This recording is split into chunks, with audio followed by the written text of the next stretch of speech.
അപവാദങ്ങൾ പരത്താൻ പലർക്കും പറ്റും. ചേച്ചിയൊക്കെ കാണും കേട്ടാ. ഇന്ത്യൻ ലൈസൻസ് ഉണ്ടെങ്കിൽ ഒരു വർഷം ബൈക്ക് ഓടിക്കാൻ പറ്റത്തില്ലല്ലോ. കഴിഞ്ഞ ദിവസം അവിടെ ചെന്നപ്പോ ചേച്ചി പറയാറുണ്ടായിരുന്നു ഇവൻ കഴിഞ്ഞ ദിവസം ഉണ്ടാക്കി ചിക്കൻ കറി കഴിച്ചിട്ട് കൊച്ചിന് വേറെ ആളൊക്കെ വലിയ ബിഗ് ഷോപ്പറിലൊക്കെ ആയിരിക്കും വരുന്നത്.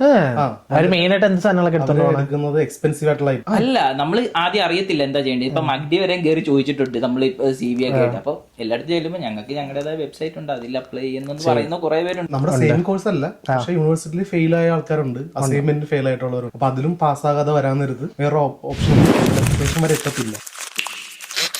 ഹായ് ഹലോ, അപ്പൊ എല്ലാവർക്കും പുതിയൊരു വീട്ടിലേക്ക് സ്വാഗതം. അപ്പൊ ഇന്നാണെങ്കിലും നമ്മൾ ചെറിയൊരു പോഡ്കാസ്റ്റ് ആയിട്ടാണ് വന്നിരിക്കുന്നത്. എന്റെ 2 കൂട്ടുകാർ വന്നിട്ടുണ്ട് വീട്ടിലേക്ക്. അപ്പൊ ഞാൻ വിചാരിച്ച് ഇവർ സ്റ്റുഡൻസ് ആണ്, അപ്പം ഇവരുടെ ഒരു അനുഭവവും കാര്യങ്ങൾ എക്സ്പീരിയൻസ് ഒക്കെ എങ്ങനെയാണെന്നുള്ള കാര്യം നിങ്ങളോട് ഷെയർ ചെയ്യാന്ന് വിചാരിച്ച് അപ്പൊ ഞാൻ അവരിങ്ങനെ പിടിച്ചിരുത്തിയിട്ടുണ്ട്. ഇവിടത്തെ നമ്മുടെ എബിമോനും ഉണ്ട്, ഹരിയും ഉണ്ട്. എങ്ങനെയുണ്ട് UK ലൈഫ്? എങ്ങനെയുണ്ട് UK ലൈഫ്? അടിപൊളിയാണ്. ആദ്യം വരുമ്പോ കുറച്ച് സ്ട്രഗിളും കാര്യങ്ങളൊക്കെ ഉണ്ടായിരുന്നു, പക്ഷെ ഇപ്പൊ ഫ്ലോയിൽ അങ്ങ് പോയിക്കൊണ്ടിരിക്കുകയാണ്. നിന്റെ എങ്ങനെയുണ്ടാ? എന്റെയും സെയിം തന്നെയാണ്. UK ലൈഫ് നമ്മൾ എക്സ്പെക്ട് ചെയ്ത പോലത്തെ ഒരു ലൈഫ് ആണോ എന്ന് ചോദിച്ചു കഴിഞ്ഞാല് നീ എന്ത് പ്രതീക്ഷ UK ലേക്ക് വന്നേ? ഒന്നും പ്രതീക്ഷിച്ചില്ല. ഉറപ്പിന്നെ ചുമ്മാ പ്രതീക്ഷിക്കാതെ വന്നോണ്ട് എല്ലാം മറ്റേതാണ്. അതെ, എല്ലാം ബോണസ് ആവുന്ന രീതിയിൽ പറയാം. അപ്പൊ നമ്മള് പെട്ടെന്ന് കേറി വന്നൊരു ഇതായിരുന്നു. നിങ്ങൾ ഏത് ഇയറിലാണ് വന്നേ? 2024 ജാനുവരി.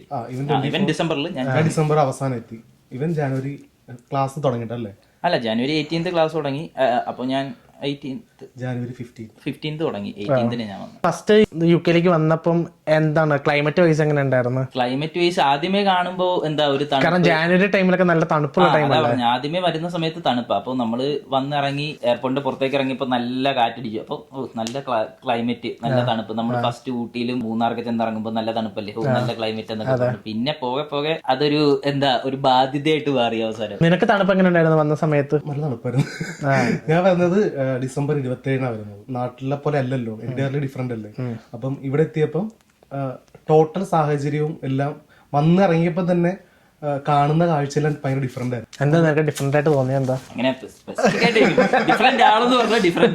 അതല്ലേ, കാണുന്ന ആൾക്കാരും പോകുന്ന വണ്ടികളും എല്ലാം നമ്മളെ ബിൽഡിംഗ് സ്ട്രക്ചറും എല്ലാം പണ്ടത്തെ സിനിമകളിലൊക്കെ കണ്ടിട്ടുള്ള. അതെ അതെ, പ്രത്യേകിച്ച് എഡിംബ്ര നമ്മൾ പറയാൻ നേരത്ത് സ്ട്രക്ചർ വൈസ് ഒക്കെ ഭയങ്കര പണ്ടത്തെ കാര്യം. ഹാരിപോട്ടർ സീരീസ് കണ്ടിട്ടുണ്ടോ? ഹാരിപോട്ടർ സീരീസ് ഞാൻ കണ്ടിട്ടില്ല. അല്ല, കണ്ടിട്ടുണ്ടാവും. മറ്റേ അങ്ങനെ എല്ലാം സീരിയസ് ആയിട്ട് കണ്ടിട്ടൊന്നുമില്ല. അവിടെ തള്ളാണ് മറിക്കുന്നത്. നിങ്ങളുടെ യൂണിവേഴ്സിറ്റി, നിങ്ങൾ രണ്ടുപേരും ഒരേ യൂണിവേഴ്സിറ്റിയിലാണോ പഠിക്കണത്? യൂണിവേഴ്സിറ്റി ഒരേ കോഴ്സ്, ഒരേ ഇത്. യൂണിവേഴ്സിറ്റിയുടെ പേരെന്താ? Edinburgh Napier university. Course കഴിയാറായ? Course കഴിഞ്ഞു. ഡിസർട്ടേഷൻ സബ്മിറ്റ് ചെയ്തിട്ട് റിസൾട്ടിന് വേണ്ടി വെയിറ്റിംഗ് ആണല്ലേ. ഗ്രാജുവേഷൻ പരിപാടിയൊക്കെ എന്നാ? ഗ്രാജുവേഷൻ ഇപ്പൊ പാസ്സാകുവാണെങ്കിൽ കോൺവൊക്കേഷൻ ജൂലൈ. പാസ്സാകുവാണെങ്കിൽ കാരണം ഉറപ്പ് പറയാൻ പറ്റൂല, സാഹചര്യം മൂലം ഞങ്ങള്. നിങ്ങളുടെ യൂണിവേഴ്സിറ്റിയിലെ ലൈക്ക് ഫെയിൽ ആയവരൊക്കെ ഉണ്ടോ? നിങ്ങൾക്ക് അറിയാവുന്ന? നമ്മുടെ സെയിം കോഴ്സ് അല്ല, പക്ഷെ യൂണിവേഴ്സിറ്റിയിൽ ഫെയിൽ ആയ ആൾക്കാരുണ്ട്, അസൈൻമെന്റ് ഫെയിൽ ആയിട്ടുള്ളവരുണ്ട്. അസൈൻമെന്റ് ഫെയിൽ ആയിട്ട് നാട്ടിലേക്ക് തിരിച്ചു പോയ ആൾക്കാരുണ്ട്. തിരിച്ചു പോയവരുണ്ട്. പിന്നെ അവര് റിപ്പീറ്റ് ചെയ്യത്തില്ലേ? അപ്പം എക്സ്റ്റൻഷൻ കൊടുക്കും, പക്ഷെ അതിലും ലൈക്ക് പാസ്സാവാതെ പോയവരുണ്ട്. 2-3 എക്സ്റ്റൻഷൻ കൊടുക്കുമായിരിക്കും. അപ്പൊ അതിലും പാസ്സാകാതെ വരാൻ നേരത്ത് വേറെ ഓപ്ഷൻ ഇല്ല. അപ്പൊ ഡെസർട്ടേഷൻ വരെ എത്തത്തില്ല. എത്രയും മുന്നേ അസൈൻമെന്റിൽ ഫെയിൽ ആയിട്ട് നാട്ടിലേക്ക് പോയ ആൾക്കാരുണ്ട്. അങ്ങനെയുണ്ട്. ഇവിടെ വന്നു കഴിഞ്ഞിട്ട് ഒരു 6 മാസം നിന്നിട്ട്, എനിക്ക് ഡയറക്റ്റ് അറിയത്തില്ല, കേട്ടേ ഉള്ളൂ, നിന്നിട്ട് ഇവിടത്തെ ഇത് പറ്റാത്ത കൊണ്ട് തിരിച്ചു പോയവരുണ്ട്. നിക്കാൻ പറ്റാ പേയ്മെന്റ് അങ്ങനെ പോയവരുണ്ട്. ഒട്ടും പറ്റാതെ ക്ലൈമറ്റ് വൈസും എനിക്ക് ഡയറക്റ്റ് അവരെ അറിയത്തില്ല. നമ്മുടെ ഫ്രണ്ട്സ് പറഞ്ഞിട്ട് എനിക്കറിയാം. എനിക്കറിയത്തില്ല. വന്നിട്ട് ഇവിടുത്തെ സാഹചര്യം പറ്റാനുണ്ട്. അതെന്തുകൊണ്ടായിരിക്കും? എന്ത് സാഹചര്യം പറ്റാത്ത പറഞ്ഞിട്ടുണ്ടാവില്ല. വീട്ടിൽ ചിലപ്പോൾ അതറിയില്ല, വീട്ടിൽ ചിലപ്പോൾ മാറിയുന്ന പിന്നെ ഇവിടുത്തെ പാർട്ട് ടൈമിന്റെ ഇതായിരിക്കാം. അപ്പൊ നമുക്ക് അടച്ച ഫീസ് എല്ലാം നമുക്ക് റീഫണ്ട് കിട്ടത്തില്ല. എല്ലാം പോകും. എല്ലാം പോകുന്ന പറഞ്ഞാൽ ആദ്യത്തെ ട്രൈ സെമസ്റ്റർ കാശൊരു വിഷയമല്ലാത്തവർക്ക് അത് തിരിച്ചു പോകുന്നതുകൊണ്ട് കുഴപ്പമില്ല. നമ്മളൊക്കെ അത് പിടിച്ചു നിൽക്കാൻ പറ്റുന്നവർക്ക് പിടിച്ചു നിൽക്കാൻ പറ്റും. നിങ്ങളുടെ യൂണിവേഴ്സിറ്റിയിലെ ക്ലാസ്സും പരിപാടിയൊക്കെ കാരണം നമ്മുടെ നാട്ടിൽ നിന്ന് എൻറ്റയർലി ഡിഫറെന്റ് അല്ലേ? നമ്മുടെ ക്ലാസ്സിലെ സംഭവം എന്ന് വെച്ചാൽ നമ്മളിപ്പോ കോളേജിൽ എല്ലാ ദിവസവും പോകണം. കോളേജ് എല്ലാ ദിവസവും ഉണ്ടോ? ആഴ്ചയില് ശനി ഞായർ 5 ദിവസം പറയുന്നത്. മൺഡേ ടു ഫ്രൈഡേ പോകണം. ഇവിടെ അങ്ങനെയല്ല. ഇവിടെ നമുക്ക് ഡേയ്സ് ഓൾറെഡി ഉണ്ടാവും ടൈം ഷീറ്റിൽ. എന്നാലും 1 വീക്കിൽ നമുക്ക് വൺ വീക്ക് ഞങ്ങൾക്ക് 3 ദിവസമായിരുന്നു. അതും ഒരു ഇപ്പൊ വെനസ്ഡേയിൽ ഒരു 2 മണിക്കൂർ ഉണ്ടാവുള്ളൂ. 2 മണിക്കൂറൊക്കെ ഉണ്ടാവത്തുള്ളൂ ക്ലാസ്. അത് വെനസ്ഡേസിൽ ഏതെങ്കിലും ഒരു ദിവസമൊക്കെ അത്രേ ഉണ്ടാവുള്ളൂ. പിന്നെ എന്താ മൺഡേയിൽ ഫുൾ ഡേ, ചിലപ്പോ ഉച്ച കഴിഞ്ഞിട്ടായിരിക്കും ക്ലാസ്. ഓക്കെ, അങ്ങനെയൊക്കെയാണ്. അത് നമുക്ക് നേരത്തെ അസൈൻ ചെയ്ത് തന്നിട്ടുണ്ടാവും അല്ലേ? നിങ്ങളുടെ ക്ലാസ്സും പരിപാടിയൊക്കെ ഉണ്ട്, നിങ്ങളുടെ സാറുമാരും കാര്യങ്ങളൊക്കെ എങ്ങനെയാണ്? നമ്മുടെ ആദ്യത്തെ സെമിസ്റ്ററിൽ നമുക്കുണ്ടായിരുന്ന സാറല്ല പിന്നീട് വരുന്നത്. എന്ന് വെച്ചാൽ നമ്മളുടെ അതൊരു സബ്ജക്ട് മാറുന്നതനുസരിച്ച് ഇപ്പൊ ഫസ്റ്റ് ഉണ്ടായിരുന്ന ലോജിസ്റ്റിക്സിലെ ഞങ്ങളെ പഠിപ്പിച്ചു. നിങ്ങളുടെ കോഴ്സ് ഏതാണെന്ന് ആദ്യം പറയും. ഞങ്ങളുടെ course logistics and supply chain management, MSc global. Okay, നമ്മുടെ കോളേജിൽ മാത്രമേ ഉള്ളൂ അനലിറ്റിക്സ് ആയിട്ടുള്ളൂ. മറ്റേടത്തെല്ലാം സപ്ലൈ ചെയിൻ മാനേജ്മെന്റ്. ലൈക്ക് ഇവിടുത്തെ ടീച്ചിങ് മെത്തേഡ് ഒക്കെ എങ്ങനെയുണ്ട്? ഇപ്പം ഇംഗ്ലീഷിലല്ലേ, അപ്പൊ നിങ്ങൾക്ക് ലാംഗ്വേജ് ഒക്കെ വന്നപ്പം ക്യാച്ച് ചെയ്യാനായിട്ട് പാടുണ്ടായിരുന്നോ? അതോ അങ്ങനെ ക്യാച്ച് ചെയ്യാൻ? കാരണം നിങ്ങൾ സ്കോട്ട്ലാൻഡ് കൂടെ അല്ലേ, അപ്പൊ ഒരു സ്കോട്ടിഷ് ടച്ചോട് കൂടെയാണ്. അത് ഇംഗ്ലീഷ് തന്നെയാണ്? ഇംഗ്ലീഷ് നമ്മളെ പഠിപ്പിച്ച അങ്ങനെ സ്കോട്ടിഷ് അങ്ങനെ ആൾക്കാരുണ്ട്, ഇംഗ്ലീഷ് തന്നെയാണ്. ചില നമ്മളൊരു ഒരു സ്റ്റേഡിയം പോലെയുള്ള ഒരു ക്ലാസ്സിൽ കയറുമായിരുന്നു. നിങ്ങളുടെ ആ ഗ്ലോബ് പോലെ ഇരിക്കുന്ന ഫ്രണ്ടില് ഇവരുടെ യൂണിവേഴ്സിറ്റിയിൽ നമുക്ക് ചെന്ന് കഴിഞ്ഞാൽ അവരുടെ പൊക്കത്ത് ഒരു ഗ്ലോബ് പോലത്തെ ഒരു നമ്മുടെ സ്റ്റേഡിയത്തിലൊക്കെ ഇരിക്കുന്ന ഒരു ക്ലാസ് റൂം ഉണ്ട്. നമ്മുടെ യൂട്യൂബില് ഇവരുടെ യൂണിവേഴ്സിറ്റിയുടെ ഒരു ക്യാമ്പസ് ടൂർ നമ്മൾ ചെയ്തിട്ടുണ്ടായിരുന്നു. അത് കണ്ടിട്ടിലേക്ക് കാണുക കേട്ടോ. അതിന്റെ അകത്ത് ഡീറ്റെയിൽ ആയിട്ട് നമ്മൾ ആ ഒരു സംഭവം കാണിച്ചു തന്നിട്ടുണ്ട്. എടാ അതെന്ന് പറഞ്ഞാൽ ആ ക്ലാസ്സിൽ ഇരിക്കുമ്പോൾ നമ്മള് ഭയങ്കര ഇത്തിരി വൈഡ് ആയിട്ടുള്ള ഒരു ക്രൗഡ് ആയിരിക്കും. അപ്പൊ അത് ആ ക്ലാസ് നമുക്ക് കൂടുതൽ അറ്റൻഡ് ചെയ്യുമ്പോൾ ഫോക്കസ് കിട്ടത്തില്ല. മറ്റേന്ന് പറഞ്ഞാൽ ഇത്രയും കൂടെ അടുത്തായിരിക്കും. അപ്പൊ നമുക്ക് ഇത്രയും കൂടെ ഫോക്കസ് ചെയ്യാൻ മറ്റേ സ്പീക്കറും കാര്യങ്ങളൊക്കെ ആയിരിക്കും അല്ലേ? എല്ലായിടത്തും സ്പീക്കറും മൈക്കും ഉണ്ട്. പക്ഷെ മറ്റേന്ന് പറഞ്ഞാൽ ഇത്രയും കൂടെ അടുത്തായിരിക്കും. അപ്പൊ ഇത്രയും കൂടെ ഫോക്കസ് കിട്ടും. നമ്മൾ തന്നെ ഇരിക്കുന്ന ബാക്കിലായിരിക്കും. ഒരിക്കലും അവർ കെയർ ചെയ്യത്തില്ല നമ്മൾ പഠിക്കണമെന്ന്. പിന്നെ വേറൊരു കാര്യം എന്ന് വെച്ചാൽ നമ്മൾ അസൈൻമെന്റ്സ് ചെയ്യണം. നാട്ടിലെന്ന് വെച്ചാൽ പഠിക്കണം. അത് നമ്മൾ ടെസ്റ്റ് ഉണ്ടാവും, അതൊക്കെ വെച്ചിട്ട് വിലയിരുത്തി ഇവര് ലാസ്റ്റ് ഒരു അസൈൻമെന്റ് വയ്ക്കാം. അസൈൻമെന്റിലാണ് കോർ ആയിട്ടുള്ള കാര്യം അറിയാവോ എന്നുള്ളതാണ് ചെക്ക് ചെയ്യുന്നത്. നിങ്ങൾക്ക് റിട്ടേൺ എക്സാം വല്ലതും ഉണ്ടായിരുന്നോ? ഇല്ല, നമുക്ക് റിട്ടേൺ ഇല്ല, ജസ്റ്റ് പ്രൊജക്ട്സും അസൈൻമെന്റ്സും മാത്രമേ ഉണ്ടായിരുന്നു. ക്ലാസ് വല്ലതും എടുക്കണമായിരുന്നോ? ഞങ്ങൾക്ക് ഒരു ഇതുണ്ടായിരുന്നു, സെമിനാർ ടൈപ്പ് ഉണ്ടല്ലേ? ഒന്നല്ല രണ്ടെണ്ണം സെമിനാർ ഉണ്ടായിരുന്നു. പിന്നെ ഒരു പ്രോഗ്രാമിംഗിന്റെ ഇതുണ്ടായിരുന്നു. അതൊക്കെ എങ്ങനെ നിങ്ങൾ ഹാൻഡിൽ ചെയ്തത്? പ്രോഗ്രാം ഞങ്ങളുടെ ലാസ്റ്റത്തെ ഡേറ്റ അനലിറ്റിക്സിന്റെ പ്രോഗ്രാമിംഗ്, അത് ഞങ്ങള് ഞങ്ങള് നാല് പേരുടെ ഒരു ഗ്രൂപ്പായിരുന്നു, 5 പേരുടെ ഒരു ഗ്രൂപ്പായിരുന്നു. അപ്പോൾ ആ ഗ്രൂപ്പിൽ അവരൊരു പ്രോഗ്രാം തരും, അത് കംപ്ലീറ്റ് ചെയ്ത് റിസൾട്ട് കാണിക്കാതായിരുന്നു. അത് പിന്നെ ഡെമോൺസ്ട്രേറ്റും ചെയ്യണമായിരുന്നു. ആ റിസൾട്ട് എങ്ങനെയാണോ അതിലേക്ക് എത്തിയത് അത് സെമിനാർ വിത്ത് പരിപാടിയായിരുന്നു. ഇപ്പൊ ഒരുപാട് പേര് ഈ നാപ്പിയർ യൂണിവേഴ്സിറ്റിയിൽ വരാനൊക്കെ ആഗ്രഹിക്കുന്നവരുണ്ടാവും. അപ്പൊ നിങ്ങളുടെ ഒരു സജഷൻ വെച്ചിട്ട് നാപ്പിയർ യൂണിവേഴ്സിറ്റി എങ്ങനെയുണ്ട്, ആൾക്കാർക്ക് വന്നു കഴിഞ്ഞാൽ ഓക്കെ ആണോ, അല്ലെങ്കിൽ അങ്ങനെയൊക്കെ എന്താ പറയാൻ പറ്റുന്നത്? നേപ്പിയർ യൂണിവേഴ്സിറ്റി ഇപ്പോൾ നമ്മൾ ലോജിസ്റ്റിക്സ് പഠിക്കാൻ വന്നു, ലോജിസ്റ്റിക്സിന്റെ ബേസിസിൽ നമ്മളിപ്പോൾ പഠിത്തം കഴിഞ്ഞ് തിരിച്ചു പോകണം. അങ്ങനെ ഒരു ബേസിസിലൊക്കെ വരുന്നവരാണെങ്കിൽ മെയിൻലി റാങ്കിങ് നോക്കിയിട്ടൊക്കെയാണ് എല്ലാവരും യൂണിവേഴ്സിറ്റി ചൂസ് ചെയ്യുന്നത് എല്ലാം. പിന്നെ സ്ഥലം, പാർട്ട് ടൈം ജോബ് കിട്ടുമോ. അപ്പം ഞാൻ നോക്കിയ സമയത്ത് എൻ്റെ ഫ്രണ്ട് നീ പഠിച്ച കോളേജിൽ ഞാൻ നോക്കിയായിരുന്നു. ഫസ്റ്റ് ഞാൻ അതാ പ്രിഫർ ചെയ്തത്, നോർത്ത് ആംഡ്. അത് കഴിഞ്ഞിട്ട് അപ്പം അതിൻ്റെ കൂട്ടത്തിൽ അപ്പം ഏജൻസിക്കാർ പറഞ്ഞോടെ ഇവിടെയാണ് സ്കോട്ട്ലൻഡിൽ ഇത്തിരി കൂടെ പാർട്ട് ടൈമിന് കിട്ടും, അപ്പം അതും കൂടെ ഒന്ന് നോക്കാം. അപ്പം ഞാൻ ആ ഒരു ബേസിസിൽ മാത്രമാണ് അത് വെച്ചിരുന്നത്. അപ്പോൾ പിന്നെ ഞാൻ ഒന്നുകൂടെയൊക്കെ ഒന്ന് നോക്കിയപ്പോൾ പാർട്ട് ടൈമും കിട്ടാനും പിന്നെ സ്കോട്ട്ലൻഡ് എന്ന സ്ഥലവും ഒക്കെ നൈസ് ആയതുകൊണ്ടിട്ട് അങ്ങനെയാണ് ഞാനത് ചൂസ് ചെയ്തത്. 2 രീതി 3 രീതിയിലൊക്കെ ചൂസ് ചെയ്യുന്നവരുണ്ട്. ഇപ്പോൾ ഒരു എൻട്രിക്ക് വേണ്ടി മാത്രം ഒരു കോഴ്സ് എടുത്ത് വരുന്നവരുണ്ട്, അല്ലെങ്കിൽ കോഴ്സ് സീരിയസ് ആയിട്ട് പഠിച്ചിട്ട് ആ ഫീൽഡിൽ തന്നെ പോകാൻ വരുന്നവരുണ്ട്. അപ്പോൾ റാങ്കിങ് നോക്കി ചൂസ് ചെയ്യുന്നതാണ് നല്ലതെന്നാണ് എനിക്ക് തോന്നുന്നത്. അങ്ങനെ കോഴ്സ് പഠിച്ചിട്ട് തിരിച്ചു പോയി ആ കോഴ്സിന്റെ ഫീൽഡിൽ തന്നെ കരിയർ തന്നെ ഫോക്കസ് ചെയ്യുന്നവരാണെങ്കിൽ റാങ്കിങ് നോക്കിയിട്ട് വരുന്നതായിരിക്കും. അന്നായിരിക്കും അവർക്ക് ഇത്രയും കൂടെ നല്ലത്. നിങ്ങളുടെ യൂണിവേഴ്സിറ്റിക്ക് എത്ര ക്യാമ്പസുകളുണ്ട് മൊത്തത്തിൽ? സ്കോട്ട്ലൻഡിൽ 3 എണ്ണം ഉണ്ട്. സ്കോട്ട്ലൻഡിൽ തന്നെ 3 എണ്ണം ഉണ്ട്. 3 ക്യാമ്പസ് ഉണ്ട്. മെയിൻ ക്യാമ്പസ് സൈറ്റിയിൽ മെർച്ചിസ്റ്റണിൽ ഒരെണ്ണമുണ്ട്. അത് മെയിൻലി IT അങ്ങനെയുള്ള നിങ്ങളുടെ മാനേജ്മെന്റ് കോഴ്സ് മാത്രം. സയൻസിന് വേറെ ഉണ്ട് കോഴ്സ് കൂടുതൽ ഫോക്കസ് ചെയ്യുന്നത് ഞങ്ങളുടെ കോളേജ്. നെക്സ്റ്റ് എനിക്ക് അറിയാനുള്ളത് പാർട്ട് ടൈം. ഇപ്പൊ നീ വന്ന സമയത്ത് പാർട്ട് ടൈമിന്റെ കാര്യം നോക്കിയിട്ടൊക്കെ വന്നതെന്ന് പറഞ്ഞു. അപ്പം നീ ഇവിടെ വന്നു കഴിഞ്ഞാൽ എത്ര നാൾ കഴിഞ്ഞിട്ട് നിനക്ക് പാർട്ട് ടൈം കിട്ടിയേ? എനിക്കൊരു 2 months എടുത്തു. 2 months എടുത്ത്. ഹരിക്കാൻ എനിക്ക് പാർട്ട് ടൈം 2 months, 1.5 month. 1.5. എവിടെയാ നീ വർക്ക് ചെയ്യുന്നത്? എവിടെയാ? ഞാൻ ആദ്യം ഡൊമിനോസിലായിരുന്നു, ഒരു 15 ദിവസം വർക്ക് ചെയ്തു. 15 ദിവസം. അത് കഴിഞ്ഞിട്ട് വേറെ വീടിനടുത്ത് ഒരു നടന്നു പോകാനുള്ള ഒരു ഡിസ്റ്റൻസിൽ എനിക്ക് വേറെ കിട്ടിയപ്പോൾ ഞാൻ അങ്ങോട്ടേക്ക് മാറി. അവിടെ എന്ത് ജോബായിരുന്നു? അവിടെ CSA ആയിട്ട്. CS എന്ന് പറഞ്ഞു കഴിഞ്ഞാൽ ഒരു സൂപ്പർ മാർക്കറ്റ് ആണ്. അതിൽ അസിസ്റ്റന്റ് ആയിട്ട്, കസ്റ്റമർ സർവീസ് അസിസ്റ്റന്റ്. അത് തൊട്ടടുത്താണ്, നടക്കാനുള്ള ദൂരമുള്ളൂ. ഏതൊക്കെ വർക്ക് ഇവിടെ യുക്കിൽ വന്നിട്ട് ചെയ്തേക്കണം? ഞാൻ ആദ്യം വന്ന സമയത്ത് കെയർ വർക്ക് തന്നെയാണ് ഞാൻ ആദ്യം നോക്കിയത്. പിന്നെ കെയർ വർക്ക് നോക്കി ഇങ്ങനെ എന്ന സമയത്താണ് ഇവന്റെ വീട്ടിൽ അന്നേരം താമസിച്ചുകൊണ്ടിരുന്ന ഒരു ഫ്രണ്ട് ഉണ്ടായിരുന്നു. അപ്പൊ ആ ഫ്രണ്ട് വർക്ക് ചെയ്ത ചൈൽഡ് കെയർ. അപ്പൊ ഇവനും അതാ നോക്കിയിരുന്നത് ഫസ്റ്റ്. അപ്പൊ ഞങ്ങൾ രണ്ടും അപ്ലൈ ചെയ്തു. ഇവൻ ആദ്യം അപ്ലൈ ചെയ്തിട്ട് ഇവന് കോൾ വന്നു നാട്ടിൽ ഏതെങ്കിലും ഈ ചൈൽഡ് കെയർ അല്ലെങ്കിൽ സ്കൂളിലോ എന്തെങ്കിലും റെഫറൻസ് കൊടുക്കണമെന്ന് പറഞ്ഞു. അപ്പൊ അങ്ങനെ നോക്കിയിട്ട് ഇവൻ ആ സമയത്ത് ഡൊമിനോസ് കിട്ടിയോണ്ട് അത് വിട്ടു. പക്ഷെ ഞാനപ്പോ എനിക്ക് വേറെ ഒന്നും കിട്ടാത്തതുകൊണ്ടും ഞാൻ അത് നോക്കാം, അത് നല്ലൊരു പരിപാടിയാണല്ലോ ചൈൽഡ് കെയർ എന്ന് ഉദ്ദേശിച്ചിട്ട് ഞാനൊരു റെഫറൻസ് സെറ്റ് ചെയ്തു, അയച്ചു, അവരെ അക്സെപ്റ്റ് ചെയ്ത് അങ്ങനെ ഞാൻ ചൈൽഡ് കെയർ കയറി. ചൈൽഡ് കെയർ ആദ്യമൊക്കെ കുറച്ച് എന്താ സംഭവം അറിയത്തില്ല, പിള്ളേരെ നീ ഇവിടെ വന്നിട്ട് ചൈൽഡ് കെയർ മാത്രമേ ചെയ്തിട്ടുള്ളൂ? അല്ല, ചൈൽഡ് കെയർ ചെയ്തിട്ടുണ്ടെങ്കിൽ ഞങ്ങൾ സ്കോഡ് മീറ്റ് ഞാൻ വർക്ക് ചെയ്തിട്ടുണ്ട്. സ്കോഡ് മിറ്റ് എന്ന് പറയുന്നത് നമ്മുടെ 24/7 അല്ല, അത് 24/7 അല്ല, സൂപ്പർ മാർക്കറ്റ് ആണ്. സോറി, സ്കോഡ് മീറ്റ് കോപ്പറേറ്റീവ് കൂപ്പ് എന്ന് പറയും. ഇവിടുത്തെ കൂപ്പ് അതന്നെ ഞാൻ ഉദ്ദേശിച്ചത്. വലിയ സ്റ്റോറിലാണ് വർക്ക് ചെയ്യുന്നത്. വലിയ സ്റ്റോറാണ്, ചെറിയ സ്റ്റോറാണ് സ്കോഡ് മിഡ്.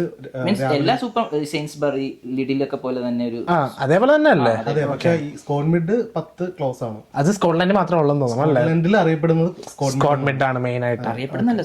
സ്കോഡ് മിഡ് സ്കോട്ട്ലൻഡിലേ ഉള്ളൂ, കൂപ്പ് ഉണ്ട് അവിടെ. കൂപ്പുണ്ട്, അതാ പറഞ്ഞത്. സ്കോട്ട്ലൻഡിലെ മനസ്സിലായി, സംഭവം മനസ്സിലായി. അപ്പൊ ഞാൻ അവിടെ വർക്ക് ചെയ്തു. പിന്നെ ഒരു ഹോട്ടലിൽ വർക്ക് ചെയ്തിട്ടുണ്ട്. നിനക്ക് ഏറ്റവും കൂടുതൽ ഇപ്പം ഈ 3 സെക്ടറിൽ നീ ഇവിടെ യുകെയിൽ വന്നിട്ട് വർക്ക് ചെയ്തിട്ടുണ്ട്. നിനക്ക് ഏറ്റവും കൂടുതൽ ഇഷ്ടപ്പെട്ടത് അല്ലെങ്കിൽ ഓക്കെ ആണെന്ന് തോന്നിയത് ചൈൽഡ് കെയർ അതല്ല. ഇപ്പോഴും ഞാൻ അവിടെ തന്നെ വർക്ക് ചെയ്യുന്നത്. ഇപ്പൊ ഞാൻ ഇപ്പൊ ചൈൽഡ് കെയർ എന്ന് പറയുമ്പോൾ നീ എങ്ങനെയാ അവിടുത്തെ ഒരു സംഭവം എങ്ങനെയാണ്? എത്ര വയസ്സുള്ള പിള്ളേരാണ്?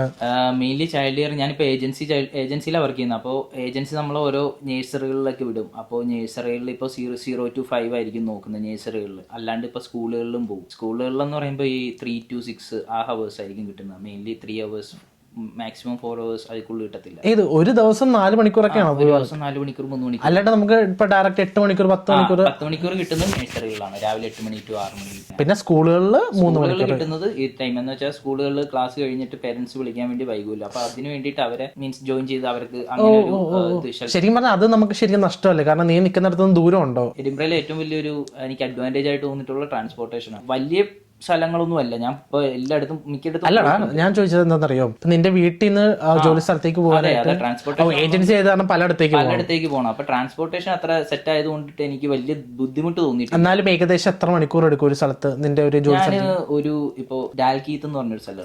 അപ്പൊ ഡാൽക്കീത്തിലേക്ക് എനിക്ക് ഒരു മണിക്കൂർ എടുക്കും. രാവിലെ 8 മണിക്കാണ് ഷിഫ്റ്റ് എങ്കിൽ എനിക്ക് രാവിലെ 6:30 ആകുമ്പോൾ എഴുന്നേറ്റ് എല്ലാം ഒന്ന് സെറ്റ് ചെയ്ത് ഒരു 7 മണിക്ക് ബസ് പിടിച്ചാൽ അവിടെ ഒരു 8:15 ആകുമ്പോൾ ചെല്ലും. അപ്പൊ അത്രയും ദൂരമുള്ള സ്ഥലമുണ്ട്. എത്ര മണിക്കാണ് ഷിഫ്റ്റ് തുടങ്ങുന്നത്? അപ്പൊ 8 മണിക്ക്. അപ്പൊ 8:15 ചെന്നാലും ഞാൻ ഓൾറെഡി അവിടെ പോകുന്നതുകൊണ്ട് എനിക്ക് ഇത്ര ദൂരമുള്ളൂ, 2 ബസ് കയറണം. അപ്പൊ അത്ര ഉള്ളത് കൊണ്ടിട്ട് അവര് അങ്ങനെ മനസ്സിലായി. അവിടെ നീ വർക്ക് ചെയ്യുന്നത് 8 മണിക്കൂറിന്റെ ആണോ? അവിടെ 10 മണിക്കൂർ. 10 മണി അല്ല, ഞാൻ ചോദിച്ചത് ഈ 3 മണിക്കൂറിന്റെ ഇല്ലേ? 3 മണിക്കൂറിന്റെ അധികം ദൂരം ഞാൻ ഇതിലായിട്ടും പോയിട്ടില്ല. പക്ഷെ എന്നാലും ദൂരമുണ്ട്. 2 ബസ് ഒന്നും അല്ല. ഈ 3 മണിക്കൂറിന്റെ നീ ചെയ്യുമ്പോൾ അന്നത്തെ ദിവസം ആ ഒരു 3 മണിക്കൂർ മാത്രമേ ചെയ്യത്തുള്ളൂ?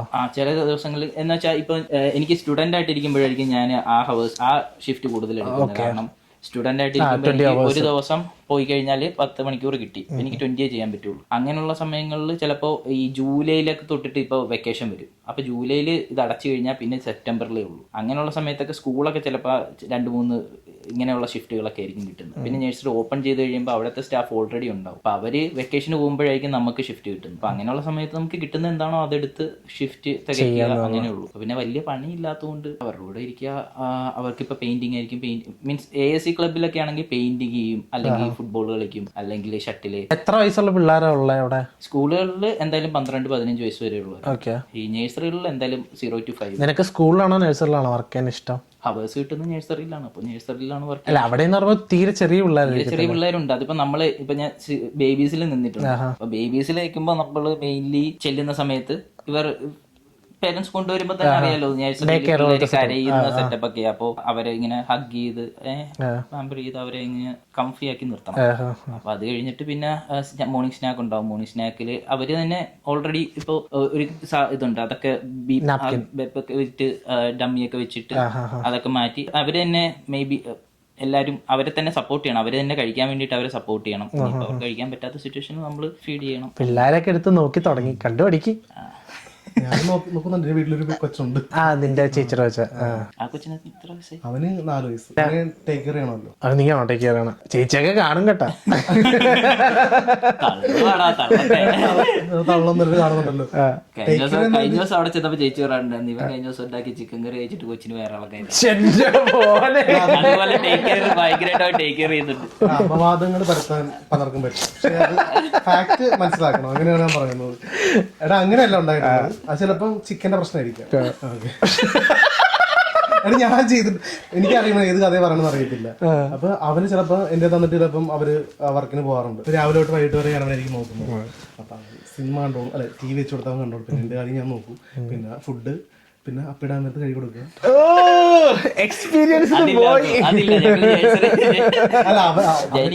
അല്ല നഴ്സറിയിൽ അതെങ്ങനെയാണ്? കാരണം പിള്ളേരാകുമ്പം സ്നേഹിമായിട്ടുള്ള പരിപാടിയൊന്നും നമ്മൾ ചെയ്യണ്ട. അതൊക്കെ അത് ഓൾറെഡി അങ്ങനെ ഒരു ഇതുണ്ട്. അവിടുത്തെ സ്റ്റാഫ് തന്നെ ചെയ്യും. ക്വാളിഫൈഡ് ആയിട്ടുള്ള സ്റ്റാഫ്സ് അത് ചെയ്യണം. കാരണം പിള്ളേരായതല്ലേ ഇങ്ങനെയുള്ള കാര്യങ്ങള് അവരായിട്ട് എന്റർടൈൻ ചെയ്യുക, അവരായിട്ട് കളിക്കുക. അവരെ ഈ ഓടുന്ന സമയത്ത് എന്നോട് പണ്ട് ഇവൻ പറഞ്ഞിട്ടുണ്ട്, അവൻ നഴ്സറിയിൽ പോയി തുടങ്ങിയപ്പം ഞാനിപ്പോ നന്നായിട്ട് ആന കളിക്കും എന്നൊക്കെ. അവൻ എന്നോട് എനിക്കിപ്പോ നന്നായിട്ട് ആന കളിക്കാൻ അറിയാടാ അതൊക്കെ. കാരണം പിള്ളേരായിട്ട് അല്ലെ, ലൈക്ക് നമ്മുടെ ചൈൽഡ്ഹുഡ് എങ്ങനെയായിരുന്നു അത് നമുക്ക് പക്ഷെ അത് നമ്മുടെ ചൈൽഡ്ഹുഡ് ഇവിടുത്തെ ചൈൽഡ്ഹുഡും ഡിഫറെന്റ് അല്ലേ?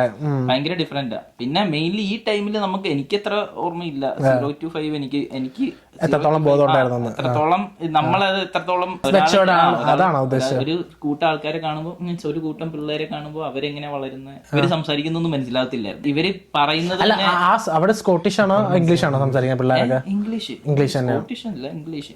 എന്നാലും അതില് അവരുടെ ചെറിയ സ്ലാങ് ഒക്കെ വരും. പക്ഷെ ഓക്കെയാണ്. നമ്മൾ ആദ്യം എനിക്ക് ഭയങ്കര പാടായിരുന്നു ക്യാച്ച് ചെയ്യാനായിട്ട്. പിന്നെ നിന്റെ ഒരു എക്സ്പീരിയൻസ് എങ്ങനെയായിരുന്നു നീ വർക്ക് ചെയ്തെടുത്ത്? ഞാൻ വർക്ക് ചെയ്തെടുത്ത് ആദ്യം ഡൊമിനോസിൽ എങ്ങനെയായിരുന്നു? ഡൊമിനോസിൽ ഇവിടെ കുറെ വന്ന ടൈമില് നമ്മള് ഒരുപാട് സ്ഥലത്ത് നോക്കി. ഞാൻ ഇവരും കൂടിയാണ് പോയിക്കൊണ്ടിരുന്നത് എല്ലായിടത്തും. മീൻസ് ജോലി അന്വേഷിച്ച് എഡിൻബറയിലൊക്കെ എല്ലായിടത്തും നിങ്ങളുടെ പല പരിപാടിക്ക് വേണ്ടിട്ട് കസ്റ്റമർ അസിസ്റ്റന്റ് വേണ്ടി ഒരു ജീവി. അപ്പൊ നിങ്ങൾ പ്രിന്റ് എടുത്തിട്ട് ഓരോ കടയിൽ കൊണ്ട് കൊടുക്കും? പ്രിന്റ് എടുത്തിട്ട് നമ്മൾ ഓരോ കടകളിൽ കയറി ഇറങ്ങി കൊടുക്കുമായിരുന്നു. ഓക്കെ. ഒരു ടൈമില് പക്ഷെ ഇപ്പോഴത്തെ സമയത്ത് അങ്ങനെ കൊടുത്തിട്ട് കാര്യമുണ്ടോ? അല്ല, നമ്മൾ ആദ്യം അറിയത്തില്ല എന്താ ചെയ്യേണ്ടത്. ഇപ്പൊ മഗ്ഡി വരെ കയറി ചോദിച്ചിട്ടുണ്ട് നമ്മൾ CV ഒക്കെ ആയിട്ട്. അപ്പൊ എല്ലായിടത്തും ചെല്ലുമ്പോൾ ഞങ്ങൾക്ക് ഞങ്ങളുടേതായ വെബ്സൈറ്റ് ഉണ്ട്, അതിൽ അപ്ലൈ ചെയ്യുന്ന പറയുന്ന കുറെ പേരുണ്ട്. അല്ലാതെ ചെറിയ കടകളൊക്കെ ഉണ്ടല്ലോ, റെസ്റ്റോറന്റ് ഒക്കെ മാക്സിമം മേടിച്ചിട്ടുണ്ട്. പിന്നെ ചിലര് നമ്മുടെ CV മേടിക്കൂല, ചിലര് അവരുടെ പേപ്പറിൽ അവരുടെ മെയിൽ ID തരും, അവരുടെ കോൺടാക്ട് ഒരു ഇതിലേക്ക് അയച്ചു. ഞാൻ ഡൊമിനോസിൽ ഫസ്റ്റ് ചെല്ലുവാണ്. ഇതുപോലെ അന്വേഷിച്ച് പോയപ്പം ഡൊമിനോസിൽ കിട്ടി. എനിക്കറിയില്ല, ഞാൻ വിചാരിച്ചത് അവിടുത്തെ നോക്കാനുള്ള സംഭവം മറ്റേ പിസ്സ ഉണ്ടാക്കുക അതൊക്കെ ആയിരിക്കും. എനിക്ക് അറിയത്തില്ലായിരുന്നു. പക്ഷെ എന്നോട് ചെന്നിട്ട് ഇതാണ് ഡ്രൈവിംഗ് ഡെലിവറി ചെയ്യത്തില്ല, അതായിരുന്നു. അപ്പൊ നിനക്ക് ലൈസൻസ് ഉണ്ടായിരുന്നു? ലൈസൻസ് ഇന്ത്യൻ ലൈസൻസ് ഉണ്ടെങ്കിൽ 1 വർഷം. ബൈക്ക് ഓടിക്കാൻ പറ്റത്തില്ലല്ലോ? ബൈക്ക് ഓടിക്കാൻ പറ്റുമല്ലോ. സ്കൂട്ടറാണ്, ഇലക്ട്രിക് ബൈസൈക്കിൾ ഒന്നും അല്ല, നോർമൽ സ്കൂട്ടർ, പെട്രോൾ ഒഴിക്കുന്ന നോർമൽ സ്കൂട്ടർ. അങ്ങനെ നമ്മുടെ ഇത് വെച്ച് ഇതിന് CBT വേണമല്ലോ. ഞാൻ ഓടിക്കുമായിരുന്നല്ലോ. എനിക്കറിയത്തില്ല, അതിന്റെ ഒരു ക്ലാരിഫിക്കേഷൻ എനിക്കില്ല. പക്ഷെ എന്റെ ഒരു അറിവ് വെച്ചിട്ട് CBT ലൈസൻസ് എടുത്താലാണ് ബൈക്ക് ഓടിക്കാൻ. ഇന്ത്യൻ ലൈസൻസ് വെച്ചിട്ട് ഓടിക്കാൻ പറ്റുമെന്ന് എനിക്ക് അറിയത്തില്ല. ഇന്ത്യൻ ലൈസൻസ് ചോദിച്ചു, ലൈസൻസ് കൊടുത്തു, അത്രേ ഉള്ളൂ. അല്ല വേറെ അല്ല അങ്ങനെയാണെന്ന് തോന്നുന്നു. കാരണം അല്ലാണ്ട് അറിയാവുന്ന ഫ്രണ്ട്സും ആണോ എനിക്കറിയത്തില്ല. ആണോ? കാർ ഓടിക്കാൻ പറ്റുമെന്ന് അറിയാം, പക്ഷെ ആണോ എനിക്ക് കറക്റ്റ് അറിയത്തില്ല. ബൈക്ക് ഓടിക്കാം. അപ്പം ഡെലിവറി അന്ന് നല്ല തണുപ്പാണ് ആ ടൈമിൽ. അപ്പം നമ്മൾ ഈ തണുപ്പത്ത് വേണം ഈ ആക്സറീസ് എല്ലാം ഇട്ട് പോകാനായിട്ട്. ആക്സറീസ് എന്ന് പറഞ്ഞാൽ ഭയങ്കര ഹാർഡാണ്. ചില പാടൊക്കെ കയറ്റാൻ തന്നെ വരെ പാടാണ്. ഇത് ഇട്ടോണ്ട് വേണം നമ്മള് ഡെലിവറി പോകാനായിട്ട്. അപ്പം എനിക്ക് ഫസ്റ്റ് ടൈമിൽ എന്റെ വണ്ടി തരുക. അപ്പൊ നമ്മള് വണ്ടി ഓടിക്കാൻ അറിയാമെങ്കിൽ കൂടി നമുക്ക് റൂൾസ് അറിയത്തില്ല. നമുക്ക് ഇവിടുത്തെ റോഡായിട്ടൊന്ന് പരിചയപ്പെട്ടൊക്കെ വരണ്ടേ കാര്യങ്ങളൊക്കെ. അപ്പോൾ ഒരു ദിവസം വണ്ടി എടുത്തിങ്ങനെ പോയപ്പം നമ്മൾക്കിങ്ങനെ ക്ലിക്ക് മറ്റേ എന്താണ് പാസഞ്ചേഴ്സിന് പോകാൻ വേണ്ടിയിട്ട് വേ ഉണ്ടല്ലോ. അപ്പൊ അവര് മീൻസ് ഗ്രീൻ സിഗ്നൽ കാണിച്ചല്ലേ പോകാൻ പറ്റുന്നത്. അപ്പൊ ഞാനത് എന്റെ മനസ്സിൽ ഒരുപാട് ചിന്തകളൊക്കെ വന്നിട്ട് ഞാൻ ബൈക്ക് ഓടിച്ചോണ്ട് പോവുക. അപ്പോൾ ഞാൻ ഇവര് ഓൾറെഡി പച്ച കത്തി കിടക്കുവാണ്, ഞാൻ ശ്രദ്ധിക്കുന്നില്ല. ഞാൻ അവരെ നേരെ എടുത്തോണ്ട് പോയി. ഓക്കെ. അപ്പൊ അവര് ഡൊമിനോസ് ആണെന്ന് മനസ്സിലായിട്ട് അവര് കരഞ്ഞോണ്ട് ഡൊമിനോസിലേക്ക് വിളിച്ചു പറഞ്ഞു, ഈ നമ്പർ യൂസ് ചെയ്ത ഒരാള് ഇങ്ങനെ ചെയ്തോണ്ട് പോയെന്ന്. അപ്പൊ ഞാൻ ഡൊമിനോസ് വന്നപ്പം മാനേജർ ചോദിച്ചു എന്നോട് ഈ കാര്യം. അപ്പൊ ചോദിച്ചപ്പോ ഞാൻ അപ്പോഴറിയണത് ഇങ്ങനെ സംഭവം നടന്നു. ഞാൻ അറിയുന്നില്ല ഇങ്ങനെ സംഭവം നടന്ന കാര്യം. അപ്പൊ അവിടെ ചെന്നിട്ട് ഇങ്ങനെ പറഞ്ഞു എന്ന് പറഞ്ഞു. പിന്നെ അത് യൂസ്ഡ് ആയി. അങ്ങനെയൊക്കെ സംഭവം. ഇഷ്യൂസ് ഒന്നും ഇല്ല ഫസ്റ്റ്. അപ്പൊ അവര് പിന്നെ സംസാരിച്ചു പോയി. അത് കഴിഞ്ഞ് 15 ദിവസം കഴിഞ്ഞപ്പോഴേക്കും ഞാൻ അവിടെ നിന്ന് ഇറങ്ങി. ഇറങ്ങിയെന്ന് പറഞ്ഞു കഴിഞ്ഞാൽ